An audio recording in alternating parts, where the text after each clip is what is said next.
بسم اللہ الرحمن الرحیم۔ السلام علیکم، آپ دیکھ رہے ہیں میرا یوٹیوب چینل میں ابرار حسین ایڈوکیٹ۔ آج ہم بات کریں گے کہ صدر اور وزیر اعظم کا کیا رول ہے آرمی چیف کی تعیناتی میں، اور آرمی چیف کا تعین یا تعیناتی جو ہے اس میں اس کا طریقہ کار کیا ہے آئین میں،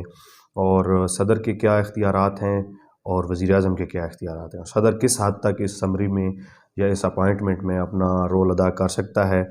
اور وزیر اعظم کا کیا رول ہے، اور ان دونوں عہدوں کا وزیر اعظم اور صدر کے اختیارات کا موازنہ آج ہم دیکھیں گے، اور اس آئین کی روشنی میں دیکھیں گے کہ کس کو کتنے اختیارات ہیں اور کون کتنا رول ادا کر سکتا ہے۔ تو آئین کا آرٹیکل 243 جو ہے وہ بتاتا ہے ہمیں کہ جو کمانڈ آف آرمڈ فورسز ہے، یعنی کہ جو آرم فورسز، جو آرمی کے ہماری فورس ہوتی ہے یا ایئر فورس ہوتی ہے یا نیول فورس ہوتی ہے، اس کا جو چیف یا سپریم کمانڈ ہے وہ صدر کے پاس ہے، اور سپریم کمانڈر جو ہے ان تمام فورسز کا جو پاکستان کی ہیں، وہ آئین کے آرٹیکل 243(2) نے صدر کو اختیارات دیے ہیں اور صدر کو اتھارٹی دی ہے کہ وہ سپریم کمانڈر ہے تمام فورسز کا جو پاکستان کی ہیں۔ دوسری بات، اسی آرٹیکل 243 کے سب آرٹیکل 3 میں بتایا گیا ہے کہ صدر پاکستان کو اختیارات ہیں کہ وہ ان کو مینٹین کرے، ان کے جو ریزرو ہیں ان کے بارے میں، اور اس کو بڑھا سکتا ہے، اور اسی طرح ان کو کمیشن جو ہے وہ دے سکتا ہے، وہ بھی صدر کے پاس اختیار ہے۔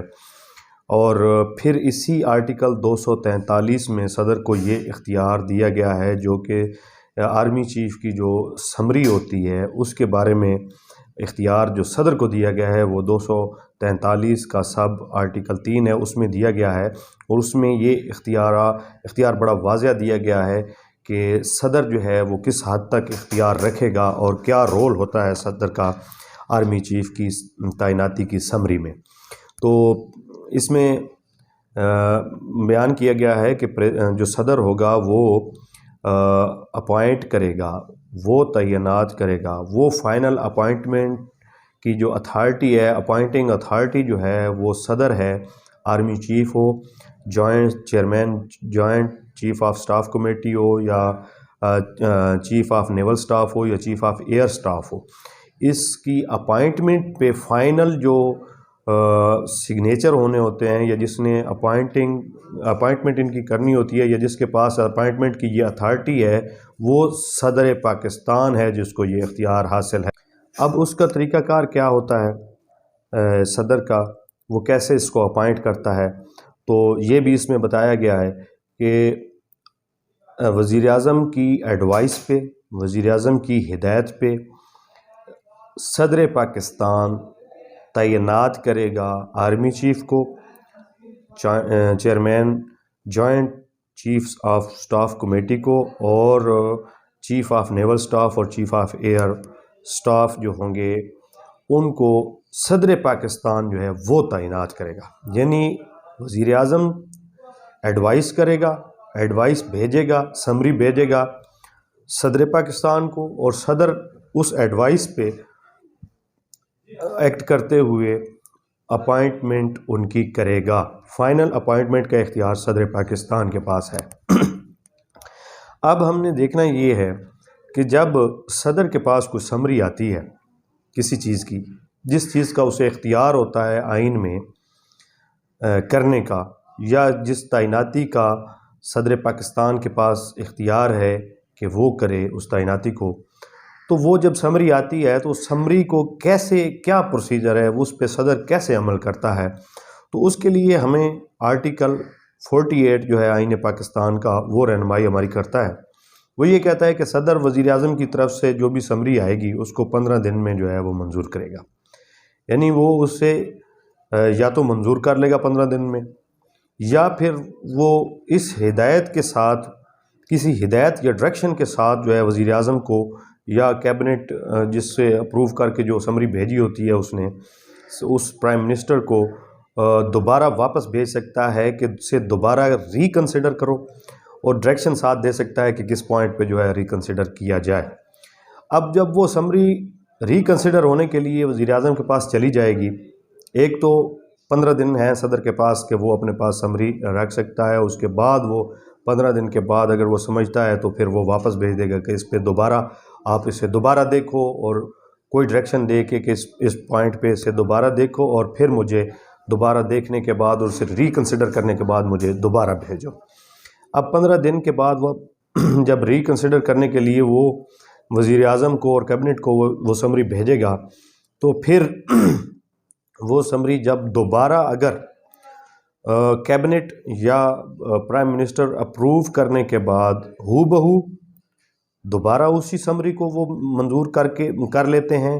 یا صدر کی ہدایت کے مطابق اس میں کوئی رد و بدل کرتے ہیں اور ریکنسیڈر کر کے کچھ نئی سمری کچھ رد و بدل کے ساتھ یا ہو بہو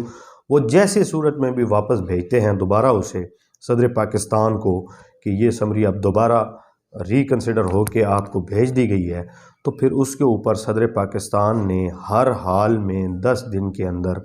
عمل درآمد کرنا ہوتا ہے، اور صدر پاکستان پابند ہے کہ وہ 10 دن کے اندر جب دوبارہ سمری ریکنسیڈر ہو کے آئے گی تو 10 دن کے اندر اس کو اپروو کرے گا، اور اس میں لفظ شیل کا استعمال کیا گیا ہے۔ صدر کے پاس پھر کوئی ثواب دید نہیں رہتی کہ وہ جب دوبارہ سمری آئے تو پھر اسے کوئی لنگر آن کرے 10 دن سے زیادہ۔ اب اس میں ایک چیز دی گئی ہے آرٹیکل 48 میں، جس میں سمری کا یہ پروسیجر بتایا گیا ہے۔ صدر پاکستان جو بھی اس ایڈوائس پہ یا سمری کو یا اسے ایڈوائس جو پرائم منسٹر کی آئی ہوگی اسے ریکنسیڈر کسی پوائنٹ پہ کرنے کے لیے واپس بھیجتا ہے، یا اس پہ کوئی کویسچن کرتا ہے، یا جو بھی صورتحال ہوتی ہے،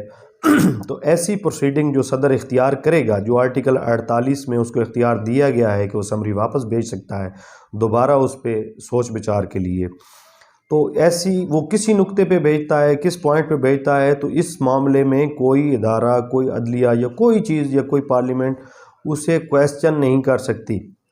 اسے چیلنج نہیں کیا جا سکتا، یا اس پہ سوال نہیں اٹھایا جا سکتا۔ اس کو آپ یہ نہیں کہہ سکتے کہ اسے صدر نے یہ سمری روکی کیوں، یا صدر نے یہ سمری جو ہے ہمیں واپس کیوں بھیجی، یا جس نقطے پہ صدر نے یہ سمری ہمیں بھیجی ہے اس نقطے پہ تو صدر کو اختیار نہیں تھا کہ وہ ہمیں واپس بھیجتا، تو ایسا کوئی کویسچن اس پہ نہیں اٹھایا جا سکتا، اور صدر کا یہ اختیار جو ہے یہ کسی جگہ پہ چیلنج نہیں کیا جا سکتا، نہ کسی گراؤنڈ پہ عدالت میں لے جایا جا سکتا ہے کہ جی یہ صدر کو اختیار تو حاصل ہے سمری کو واپس بھیجنے کا، لیکن یہ جن وجوہات کی بنیاد پہ واپس بھیجی گئی ہے یہ اس وجوہات پہ واپس بھیجی نہیں جا سکتی تھی، یعنی کسی صورت میں ہی صدر کے اس اختیار کو آپ کویسچن نہیں کر سکتے، اس کو چیلنج نہیں کر سکتے۔ تو یہ بات بالکل واضح ہے آئین پاکستان میں کہ صدر پاکستان نے army chief joint chief of staff committee کی تعیناتی کرنی ہوتی ہے، فائنل اپوائنٹنگ